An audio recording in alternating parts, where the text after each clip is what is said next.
Dios les bendiga, hermanos. Bienvenidos a la casa del Señor.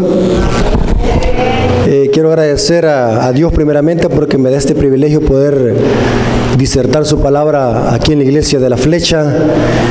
Y agradezco también al hermano Walter porque me invitó a que estuviera aquí. Así que aquí estamos en realidad. En la iglesia de La Flecha es una de las iglesias que más me gusta venir a predicar. ¿Saben por qué? A toda la iglesia me gusta ir, pero siempre hay una que le gusta más. ¿Saben por qué? Porque sé que aquí hay hermanos que les gusta conocer la palabra de Dios, les gusta conocer. Y cuando alguien tiene hambre y sed de la palabra de Dios, siente que aquello le cae bien y lo saborea, igual como cuando tiene hambre de una comida. Entonces, para no perder tiempo, vamos a orar porque queremos hacer un estudio profundo para poder evangelizar y adoctrinar a los protestantes. Hay que adoctrinarlos. Entonces vamos a estudiar la Biblia a profundidad y vamos a hacer una oración. Ok, vamos a orar. Oremos. Señor que estás en el cielo, santificado sea tu nombre. Gracias por permitirnos estar en esta mañana para poder profundizar y estudiar tu palabra. Bendícelo, Señor, danos entendimiento, danos sabiduría para poder interpretar tu palabra correctamente. Bendice a toda tu iglesia, las visitas, que todo lo que se haga en este lugar sea dirigido por tu Espíritu Santo para la gloria de su nombre. Te lo suplicamos en el nombre de Jesús. Amén.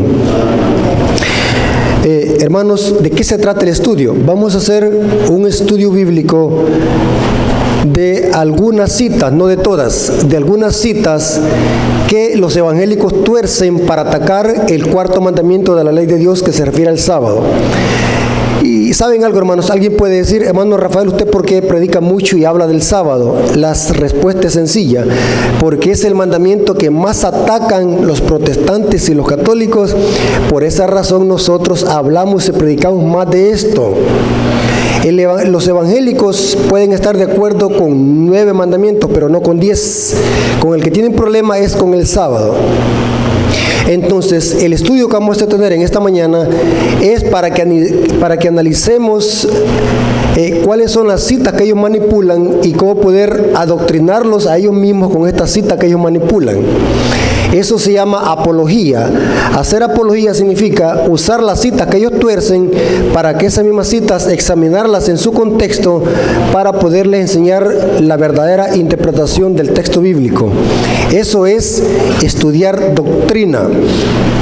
Y quiero decirles algo muy importante, hermanos. En este tiempo que estamos viviendo, que es la última etapa de la historia, ya deberíamos de excluir de nuestros púlpitos esos sermones sensacionalistas, sentimentalistas, tipo carismáticos, pentecostales. Debemos de usar nuestros púlpitos para predicar doctrina. ¿Oyeron, ancianos y líderes y predicadores? Hay que predicarle a la iglesia doctrina. Predicar el evangelio es predicar doctrina. ¿Sabían ustedes eso? Los apóstoles predicaban doctrina, Cristo predicaba doctrina, pero hay que predicar también, o hay que saber identificar la sana doctrina de la falsa doctrina. Vamos a hacer algunas refutaciones a objeciones protestantes. Vamos a ver algunos versículos que ellos manipulan y sacan de contexto para atacar el sábado y los vamos a explicar en su contexto. De eso se va a tratar el estudio. Solamente he buscado algunas citas, las más principales que ellos usan, pero hay muchas más. Pero vamos a usar las que más usan. ¿Y saben cuáles son las que más usan? Las citas que están en las cartas del apóstol Pablo. Las cartas del apóstol Pablo son las cartas que han sido más torcidas y más manipuladas por el protestantismo. El apóstol Pedro dice que el hermano Pablo tiene una gran sabiduría que le ha sido dada. Pero hay cosas difíciles que el apóstol Pablo escribió. Sí, yo me he topado con cosas bien difíciles del apóstol Pablo que me quiebran la cabeza y aún no las he podido descifrar. Porque el apóstol Pablo era un rabino, era un fariseo, conocedor, era un estudiado que estudió en la escuela de Gamaliel. un famoso rabino. Podemos decir que el apóstol Pablo es un erudito. Cuando nosotros leemos a Pablo vemos que tiene una tremenda sabiduría. Y Pedro reconoce sabiduría. Nosotros podemos comparar las cartas de Pedro a las de Pablo. Pedro es más sencillo en explicar sus cartas, aunque hay cosas difíciles en las cartas de Pedro. Pero es más difícil cuando leemos a Pablo. Y el apóstol Pedro dice, hay cosas difíciles que escribió Pablo, los cuales los indoctos, esa palabra indocto, hermano, usted la busca en el diccionario, es un ignorante. Los ignorantes tuercen las escrituras para su propia perdición, especialmente las cartas de Pablo, las palabras de Pablo, las cosas difíciles de entender. Y quiero decirles, hermanos, que todos somos ignorantes en algún aspecto de la vida. Crecemos en conocimiento, nadie lo sabe todo, todos somos ignorantes. Pero de la clase de ignorancia que habla Pedro es una ignorancia voluntaria, un ignorante a propósito que a propósito tuerce las escrituras para enseñar un error o una falsa doctrina.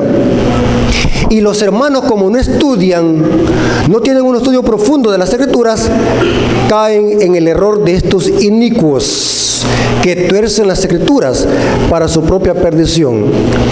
Por eso, hermanos, debemos de estudiar doctrina. Métase a estudiar las cosas difíciles, los textos que estas personas manipulan para poderles enseñar la sana doctrina. Porque el mandamiento del sábado, hermanos, es el mandamiento que ha sufrido más ataques durante toda la historia. Es el mandamiento que no quieren. Y es el mandamiento, hermanos, más odiado por Satanás. ¿Saben por qué? Porque ese mandamiento identifica a Dios como el único creador de los cielos y la tierra. Con razón al diablo no le gusta eso. El diablo siempre ha querido recibir pleitesía, adoración a sí mismo. Entonces vamos a hacer refutación a ciertos textos que manipulan los protestantes para enseñar de que Pablo ahí está hablando que ya no hay necesidad de guardar el sábado o que el sábado quedó abolido. Vamos a ver lo que ellos dicen. Noten, vamos a hacer un diálogo con los protestantes. Lo que ellos dicen y cómo debemos de refutarles ese texto que manipulan. ¿Sí? Ellos dicen, ¿por qué los cristianos no guardamos ningún día? Dicen ellos. Y noten la primera objeción de ellos, o el primer argumento que usan. Nosotros no guardamos ningún día porque ni Jesús ni los apóstoles lo ordenaron. Es cierto. En el Nuevo Testamento no encontramos ningún versículo textualmente que se diga de que Jesús o los apóstoles hayan dicho, guarden el sábado. No hay ninguno. No hay ninguno. ¿Saben por qué? ¿Cómo refutar esa objeción? ¿Cómo refutarla? La respuesta es sencilla. Jesús y los apóstoles no mandaron a guardar el sábado. ¿Saben por qué? Porque ya lo guardaban en los tiempos de Jesús. Los judíos ya lo guardaban. Era innecesario e ilógico decir Jesús, guárdenlo, si ya lo guardaban. ¿Cuál era el problema? Que los judíos y los fariseos lo guardaban mal. Y Jesús, al venir, enseñó la forma correcta cómo guardarlo, porque los fariseos en los tiempos de Jesús condenaban aún hasta las obras de misericordia, y Jesús enseñó con su ejemplo que las obras de misericordia y hacer el bien estén en armonía con la ley y con guardar el sábado. Lo interesante es que Jesús dijo en Mateo 12:12, es lícito hacer el bien, ¿qué? En sábado. Jesús no está profanando el sábado. Jesús no lo está aniquilando, ni está quitándole valor, sino que Jesús está enseñando lo que es lícito hacer en el sábado con su ejemplo. Enseñó que las obras de misericordia estaban en armonía con la ley. Hizo milagros en sábado. Noten qué interesante lo que dice. Les voy a dar algunos ejemplos. Sanó muchos enfermos en sábado. Eso lo dice Marcos 12, 9 al 12. Lo dice también Marcos 3, 1 al 5. Y Lucas 6, 9 al 10. Sanó la suegra de Pedro en sábado. Eso lo dice Mateo 8, 14, 15. Sanó a un hombre con la mano seca. Eso lo dice Mateo 12, 9 al 13. Expulsaba demonios en sábado. Noten que todos los milagros Jesús los hacía ¿qué? En sábado. Pero ¿por qué Jesús solamente buscaba los sábados, no otro día?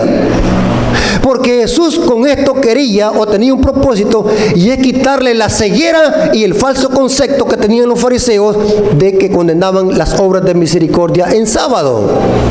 Jesús no está diciendo que el sábado ya no existe o que quedó abolido, sino que Jesús está enseñando que con su ejemplo la forma correcta que de guardarlo. La Biblia dice que sanó hasta una mujer encorvada en sábado, sanó a un hombre hidrópico en sábado, sanó a un paralítico en sábado, sanó a un ciego de nacimiento en sábado. Todos los milagros Jesús los hacía ¿qué? En sábado. Mire qué interesante. ¿Se dan cuenta por qué que Jesús no dijo guarden el sábado? Porque ya lo guardaban. Era absurdo decir guárdenlo si ya lo guardaban. El problema ¿qué? Era que lo guardaban mal. Según Flavio Josefo y Tácito, historiadores judíos, los fariseos habían añadido más de 600 leyes solamente el sábado. Les voy a decir algunas. Noten qué es lo que decían los fariseos que era pecado en sábado. Si alguien escupía en la tierra el sábado, estaba pecando y quebrantando el sábado, porque la saliva con la tierra se hacía lodo y era trabajo. Tenía que escupir en una piedra, según los fariseos. Si una gallina ponía en huevo en sábado, tenían que matar a la gallina y dejar el huevo, porque la gallina había quebrantado el sábado por haber puesto el huevo en sábado. Si una mujer, y esto no es broma, usted se puede reír, pero los fariseos eran tan extremistas que habían creado leyes que se le habían adherido al sábado. Si una mujer ya estaba bien viejita y se miraba una cana en el espejo y se quitaba esa cana, para los fariseos había quebrantado ¿qué? El sábado. Para los fariseos. Porque los fariseos, según su concepto, era pecado hacer milagros y obras de misericordia en sábado. Y condenaban a Jesús. ¿Saben por qué los protestantes no quieren saber nada del sábado? Porque lo ven desde la perspectiva de los fariseos, no como lo guardaba Jesús. Quienes quebrantaban el sábado eran los fariseos, no Jesús. Jesús enseñó la forma correcta de guardarlo. ¿Captaron, hermano? ¿Por qué que Jesús no mandó a guardar el sábado de nuevo? Porque lo confirmó con su ejemplo. Ya refutamos ese primer concepto que dicen ellos. La segunda objeción: nosotros no guardamos ningún día porque todos los días son iguales, dicen los protestantes. ¿Y saben cuál cita usan? Romanos 14:5. Vamos a ver qué es lo que dice Romanos 14:5. Uno hace diferencia entre día y día, otro juzga iguales todos los días. Cada uno esté plenamente convencido en su propia mente. Miren, ahí está diciendo Pablo que todos los días son iguales. Por tanto, el sábado quedó abolido. Pregunto, hermanos, ¿cómo explicar este versículo?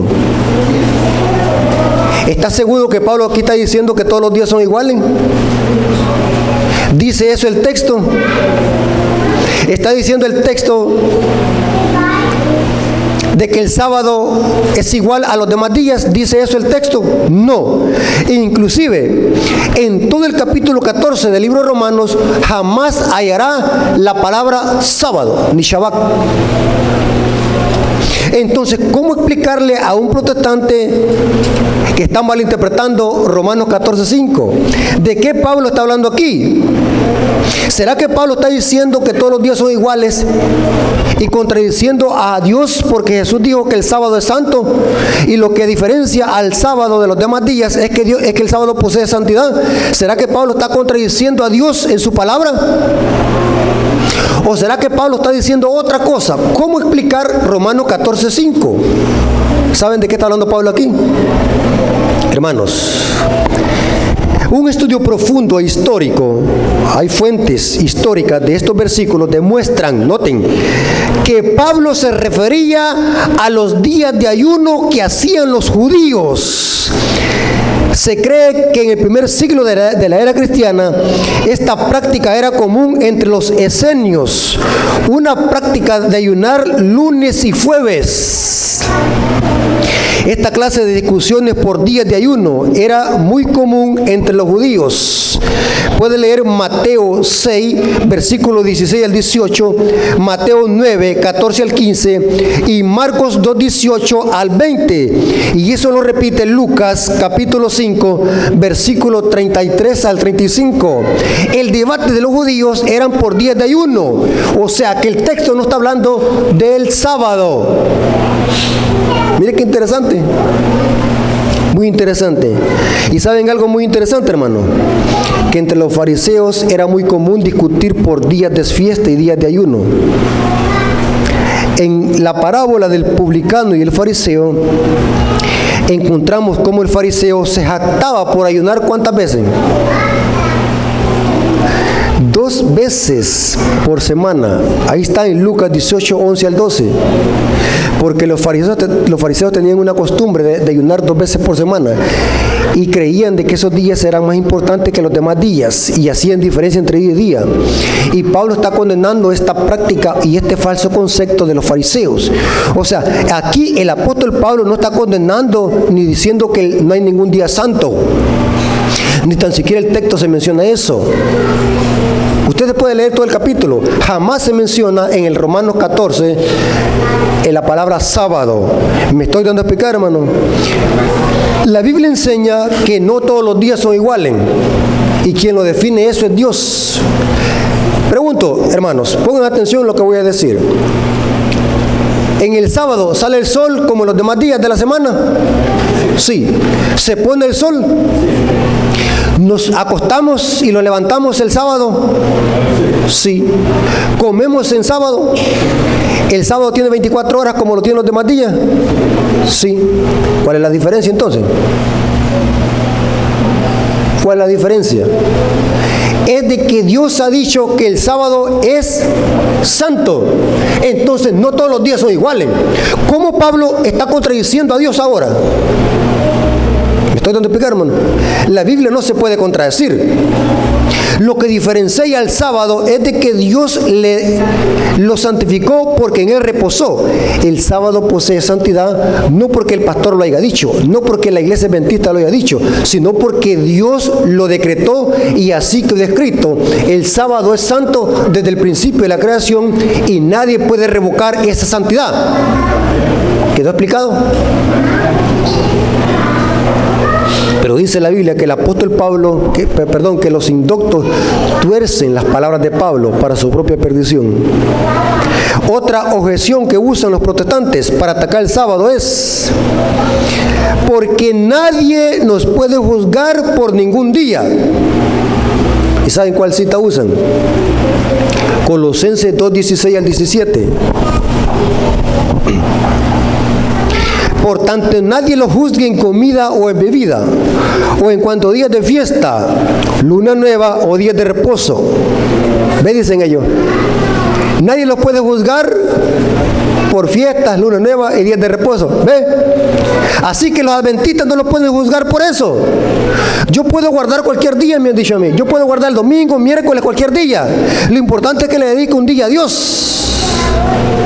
Porque los adventistas no me pueden juzgar. Y usan este texto y dice: todo lo cual era sombra de lo que había de venir, pero el cuerpo es de Cristo. Pero dice que los indoctos tuercen las escrituras para su propia perdición.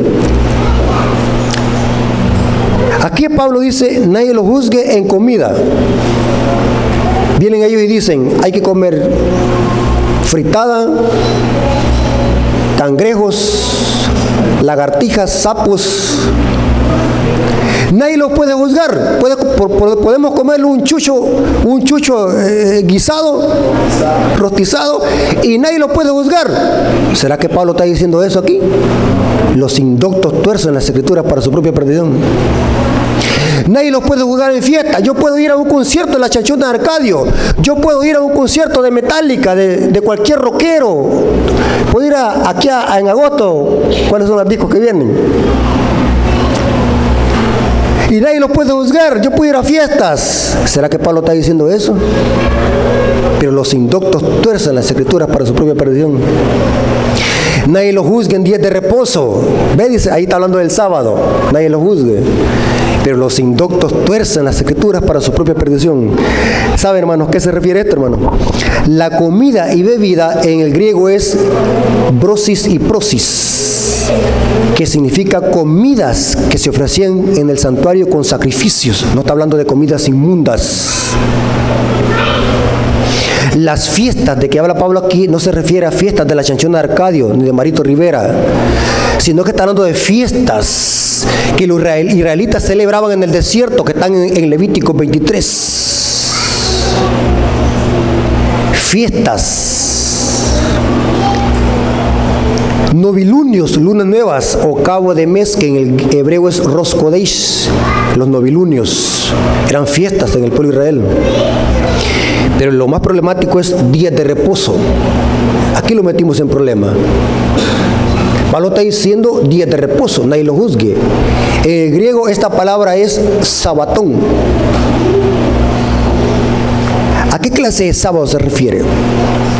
Noten que el apóstol Pablo está diciendo días de reposo. Está usando el término plural. Días de reposo. Y se refiere a los sábados ceremoniales, que eran 7, que celebraba el pueblo de Israel, y que estos sábados podían caer cualquier día. Eso está en Levítico 23. Sábados ceremoniales. Les voy a leer los sábados ceremoniales, cuáles eran, y que están en Levítico 23. El 15 de Aviv, que lo encontramos en Levítico 23:6, primer día de los panes sin levadura, era un sábado ceremonial. El 21 de Aviv, que está en Levítico 23:8, último día de la fiesta de los panes sin levadura, era otro sábado ceremonial. El 5 mes del tercero de Sivan, que está en Levítico 23:15 al 16, es la fiesta del Pentecostés, había otro sábado ceremonial. El primero del mes séptimo, que está en Levítico 23:24, el toque de las trompetas, había otro sábado ceremonial. El 10 del mes séptimo, que está en Levítico 23:27, en la santa convocación para el día de la expiación, había otro sábado ceremonial. El 15 del mes séptimo, que está en Levítico 23:34-35, primer día de la fiesta de las cabañas, había otro sábado ceremonial. El 22 del mes séptimo, que está en Levítico 23:36, último día de la fiesta de las cabañas, tenía otro sábado ceremonial. Estos sábados podían caer en cualquier día y se le llamaba sábados o días de reposo porque el pueblo de Israel no trabajaba. Algunas veces estos sábados ceremoniales se encontraban con el sábado del séptimo día semanal y se unían. Por ejemplo, cuando Cristo murió, se encontró un sábado ceremonial de la Pascua con el sábado semanal del séptimo día. Por eso es que la Biblia dice en San Juan 19, aquel día iba a ser de gran solemnidad, porque se unió el sábado de la Pascua ceremonial y con el sábado semanal. ¿Me estoy de explicar? Estos sábados eran sombra. ¿Por qué? Porque apuntaban al sacrificio de Cristo. Interesante, hermanos, que la gramática nos dice que un texto no se puede aislar de su contexto. Eso lo dice la hermenéutica, la ciencia de interpretar la Biblia. Pablo dice que lo que se clavó en la cruz era el acta de los decretos. Esa palabra acta de los decretos, que está en el versículo 14, es del griego geógrafo o geógrafo, algo así se pronuncia. Ese es un documento escrito a mano. Noten qué interesante, eso es lo que clavó Cristo en la cruz del Calvario. No podemos decirte que el sábado semanal de los 10 mandamientos fue clavado en la cruz, porque el sábado de los 10 mandamientos no fue escrito por nadie a mano, sino que fue escrito ¿por quién? Por Dios en 2 tablas de piedra. ¿Me estoy dando a explicar? Acta de los decretos escrito a mano, un documento escrito a mano, geógrafo. Y dice, todo esto era sombra de lo que había de venir, y el cuerpo es Cristo. Cuando el sábado fue creado en el Génesis, no había necesidad de cruz, por tanto el sábado no es sombra de nada. La función del sábado semanal del séptimo día es señalar a Dios como el único creador de los cielos y la tierra. Los sábados que eran sombra y que señalaban a Cristo eran los sábados ceremoniales que se dieron después del pecado a Israel en el desierto, y lo encontramos en Levíticos capítulo 20. 23. Noten lo que dice este presbítero, un comentador presbítero, Albert Banks, en su comentario Notas del Nuevo Testamento, tomo 7, página 267. Noten lo que comenta este ministro presbiteriano, Albert Banks, sobre Colosenses 2:16. Noten, escuchen. En este pasaje no hay evidencia alguna de que Pablo enseñe que no había obligación de observar ningún día como sagrado, pues no hay ni la más mínima razón para creer que quería enseñar que uno de los 10 mandamientos había cesado de ser obligatorio para la humanidad. Si Pablo hubiese usado la palabra en número singular, sábado, entonces sería claro, por supuesto, que quería enseñar que el cuarto mandamiento había dejado de ser obligatorio y que el sábado ya no había de guardarse. Pero él usó la palabra numeral plural, días sábados. Noten qué interesante. Pero él usó la palabra numeral plural en su conexión. Demuestra que Pablo estaba pensando en los numerosos días que eran observados por los hebreos como fiestas, como una parte de la ley típica ceremonial, y no en la ley moral o los 10 mandamientos. Mire qué interesante. De ninguna manera de la ley moral.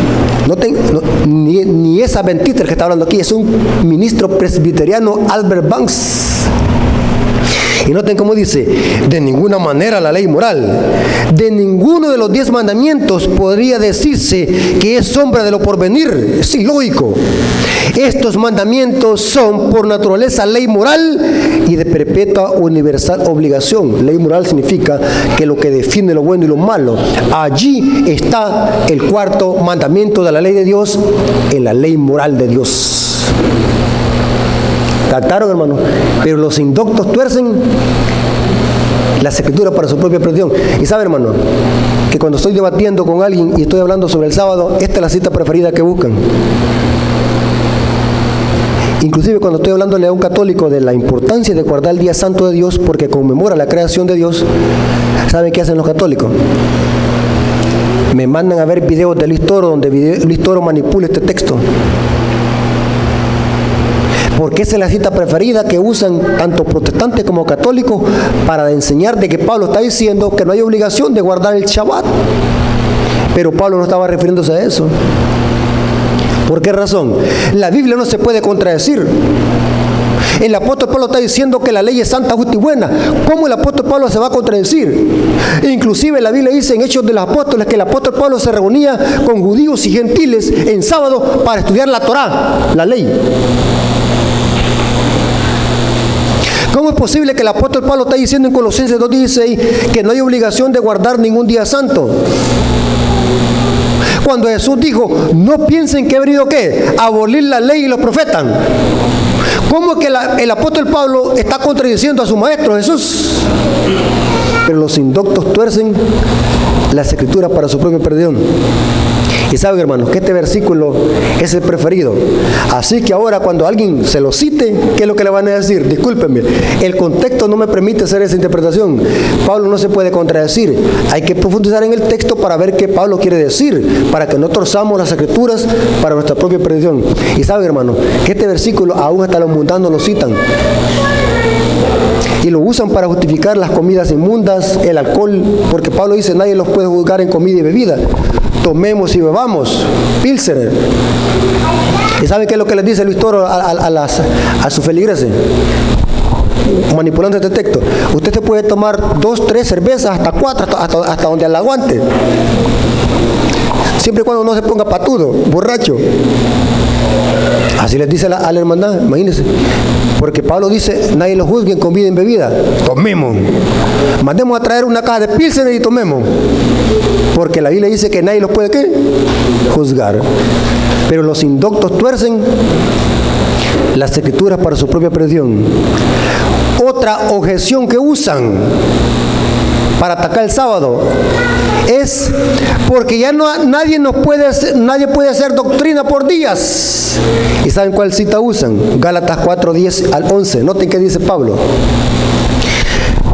Gálatas 4, versículo 10 al 11 dice: guardáis los días, los meses, los tiempos y los años. Me temo por vosotros que haya trabajado en vano con vosotros. Ve, dicen ellos, allí Pablo está diciendo que no podemos hacer doctrina por día. Y ahí está el sábado. Pregunta, hermano, búsqueme ahí a dónde dice sábado. Pero los indoctos tuercen las escrituras para su propia perdición. ¿Saben de qué está hablando Pablo ahí? Leamos el contexto. El contexto de esta cita está en el verso anterior, que sería en el verso 8. Noten qué dice, Gálatas 4:8. Vamos a ver de cuáles días está hablando Pablo. Ciertamente en otro tiempo, no conociendo a Dios, servías a lo que por naturaleza eran dioses. ¿A qué servían los gálatas antes? A los dioses, porque los gálatas eran atenienses. ¿Adoradores de qué? De dioses. Pregunto, ¿de cuáles días, meses y años está hablando Pablo aquí? Eran días, meses y años que los atenienses le dedicaban ¿qué? A los dioses. Y los gálatas querían volver otra vez a esos rudimentos. Interesante. Inclusive el versículo 9 dice que los gálatas volverían de nuevo a esas prácticas. Puede leer el versículo 9 de Gálatas 4:9. ¿Qué dice un dicho, hermano? Un texto sin su contexto se vuelve ¿qué? Un pretexto, una excusa. ¿Para qué? Para justificar el error. Aquí el apóstol Pablo en Gálatas 4, 9, 10 no está hablando de abolición del sábado o que el sábado no tiene ningún valor para los cristianos, sino que está hablando de días, meses y años de los cuales los gálatas antes le dedicaban a sus dioses. Entonces, esta es la forma de refutar esa enseñanza. Entonces, no podemos pensar de que Pablo aquí está diciendo de que o está condenando el sábado como día de reposo, porque ese día es santo y está en la santa ley de Dios. La última objeción que usan, hay más, pero solamente hasta aquí vamos a llegar, la quinta. Nosotros no guardamos ningún día porque Jesús es nuestro reposo. ¿Han oído ustedes ese argumento? Que Jesús es nuestro reposo. Va que bien lindo. Es claro. ¿Cuántos dicen amén? ¿Jesús es nuestro reposo? Sí. Pero ¿saben cuál cita manipulan? Mateo 11:28. Venid a mí todos los que estáis trabajados y cargados, y yo los haré descansar. ¿Veis en ellos? Ahí dice, ¿cuál es el verdadero reposo? Cristo, ya no es el sábado. Por lo tanto, los adventistas, ¿qué? Están perdidos en la ley mosaica. ¿Será que Jesús estaba hablando eso aquí? ¿Cuál es el contexto de esto, hermanos? ¿Cuál es el contexto? Esta cita posee su contexto, hermano. Los fariseos habían hecho del evangelio una carga pesada, imponiendo doctrinas y tradiciones de hombres a los gentiles. El evangelio no era una delicia en los tiempos de Cristo, porque los fariseos habían pervertido la sana doctrina. Eso lo encontramos en Mateo 23:4. Los fariseos ponían cargas sobre los hombres que ellos ni con un dedo las podían ¿qué? Mover. Se refería a las falsas doctrinas y falsas enseñanzas de los fariseos. Jesús lo dijo en Marcos 7, 6 al 8. Hipócritas, ¿por qué dejan los mandamientos de Dios y se aferran a las tradiciones de los hombres? Porque los fariseos tenían falsas enseñanzas y falsas prácticas, que el evangelio le habían hecho una carga pesada, un yugo pesado. Y Jesús les dice a la muchedumbre que le están escuchando, llama a las personas a obtener descanso en Él, porque la solución al problema del pecado solamente se encuentra en Cristo. Aquí está hablando de un descanso espiritual. Cuando el cristiano va lleno de cargas, de pecado, de problemas, de angustias, vicisitudes, cuando viene a Cristo, Cristo lo hace descansar del pecado. Cristo es el reposo espiritual. Y y es el único Salvador. Inclusive el contexto lo dice, el versículo 29 dice, porque mi yugo es fácil y ligera mi carga. El texto no está hablando de sustitución de un reposo espiritual que es Cristo por el sábado del cuarto mandamiento. O sea, el texto no permite esa interpretación, el contexto no lo permite. Jesús está hablando de ir a Él para que Él solucione nuestra carga de pecado y hallar descanso en Él. Y usa la metáfora, mi yugo es fácil. ¿A quiénes son los que se le ponen yugos? ¿A quiénes? A las vacas y a los burros. Bueno, que algunos países les ponen a los burros, a las yeguas y los caballos. Pero no son bueyes, no son yugos, no, que son otras cosas otra especie de cosas para jalar a las carretas. Pero el yugo, ¿sabe a quiénes se les pone? A los bueyes. ¿Saben por qué usó Jesús esta metáfora, esta comparación? Ustedes saben de que en los bueyes siempre hay un buey que es más fuerte y dirige al otro. ¿Sí? Para que vaya el surco recto. Y la ley mosaica decía que era prohibido que se pusiera a arar un buey con una vaca o de animales de diferentes especies, tenía que ser de la misma especie. Noten qué interesante, hermano. En esta yunta de bueyes, ¿quién es el buey más fuerte que nos dirige? Jesús. Porque mi yugo es fácil y ligera mi carga. ¿Cuál es el yugo de Cristo? La obediencia y la sana doctrina, que estaba en contraposición con las doctrinas y mandamientos de hombres de los fariseos. ¿Notaron, hermanos, el contexto? El versículo no está hablando de cambio de sábado por reposo espiritual de Cristo. Por lo tanto, hermanos, los indoctos tuercen las escrituras para su propia perdición.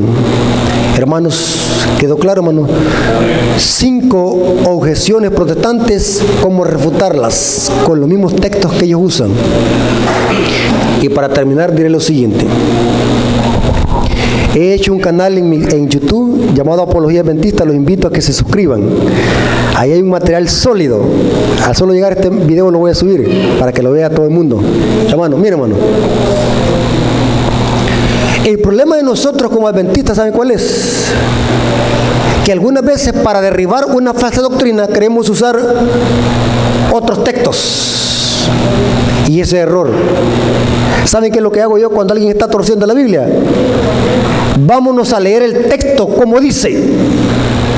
Porque estos manipuladores de la Biblia, ¿saben qué es lo que hacen? Hacen decir al texto lo que no dice y le añaden palabras y conceptos, sacándolos de contexto.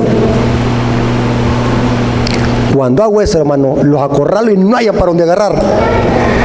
¿Saben qué les digo yo? Bueno, búsqueme ahí el texto. ¿A dónde dice sábado?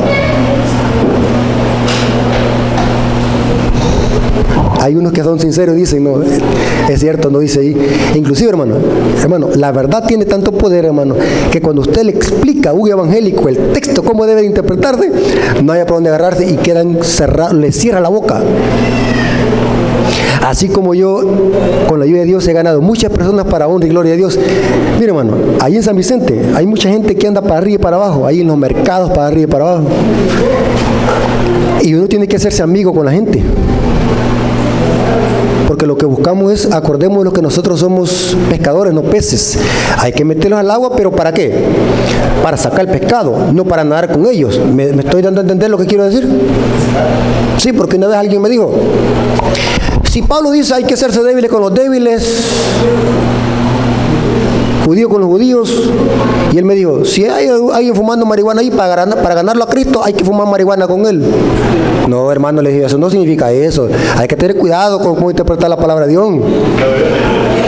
¿Ah? Sí.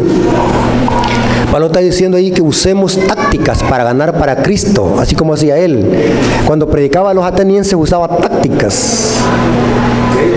Sí, por ejemplo en Areópagos, Hechos 17.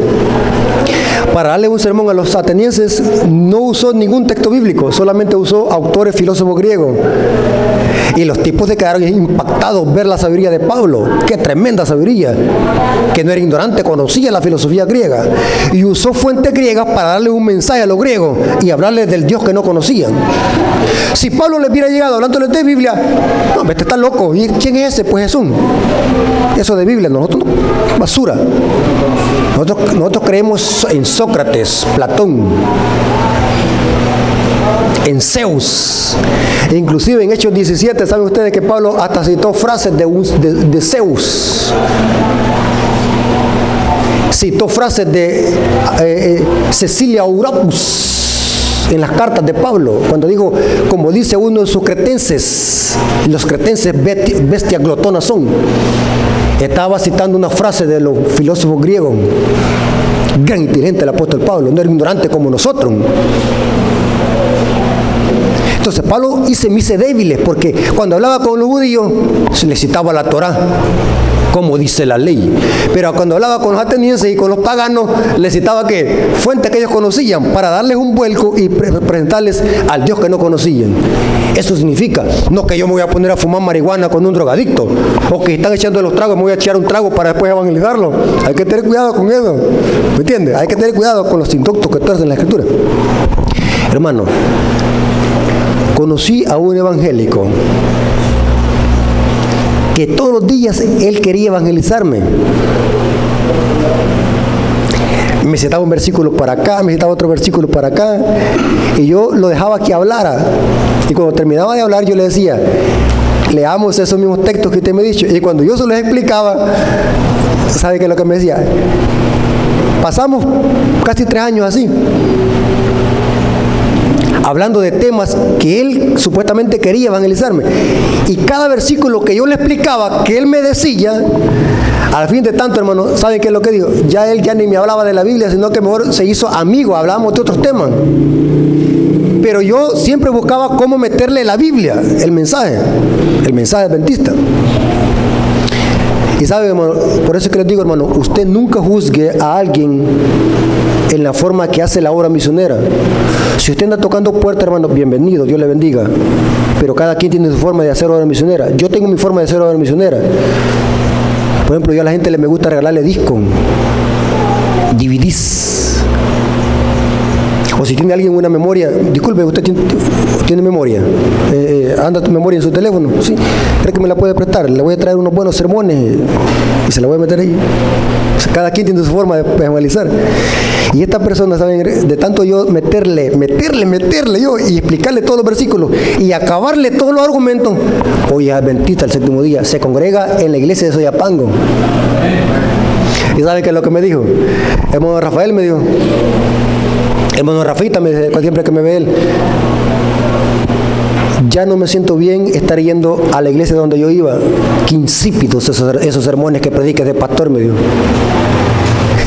Entonces, como empezó a oír temas de Treyer, de Esteban Bor y predicaciones que yo le daba, y me decía, ya no me siento bien ir a esa iglesia, me dice, ya renuncié. Le dije al pastor que me sacara de la iglesia y que me borrara. Ahora estoy yendo a la iglesia adventista con mi esposa, me dice. Ahora, nosotros le he dicho, ahora lo que estamos luchando es que se casen con la esposa para que se bauticen. Pero ahora ellos están asistiendo a la iglesia adventista en Soyapango. El hermano se llama el hermano David, adventista el 7º día, de tanto explicarle los versículos que a él le habían enseñado torcidamente y que le presenté el mensaje adventista, porque el mensaje adventista, hermano, es sólido y es poderoso, no importa qué doctrina sea, el mensaje de la iglesia adventista derriba cualquier doctrina. El problema es que la iglesia no está estudiando, y por eso que curas y pastores protestantes están refutando aún hasta pastores adventistas, como lo que pasó en Colombia, que Luis Toro tuvo que humillar a 2 pastores adventistas porque no estudian. Y los que queremos estudiar, los bloquean. Tremendo, hermano. Y quiero decirlo con respeto, hermano, y con humildad. El hecho de que usted se haya tirado 7 años en la universidad, una década estudiando teología, no significa que usted conozca la doctrina y que conozca de Biblia. Ahí le dieron la herramienta. Si usted quiere conocer de la palabra de Dios, arrodíllese y quémese los ojos leyendo. Porque hay laicos que saben más que un teólogo que haya salido de la UNADECA. Y lo digo con respeto. No me vayan a malinterpretar que estoy criticando, estoy hablando mal, pero estoy diciendo una gran verdad. 2 pastores adventistas humillados por un sacerdote católico manipulador de las escrituras. No puede ser eso. No lo puedo aceptar y jamás lo voy a aceptar. Hermanos, ¿es importante estudiar la sana doctrina? Sí, para la honra y gloria del nombre de nuestro Dios. Dios les bendiga, hermanos. Hasta aquí ha llegado el estudio y espero que se hayan alimentado con solo la Escritura.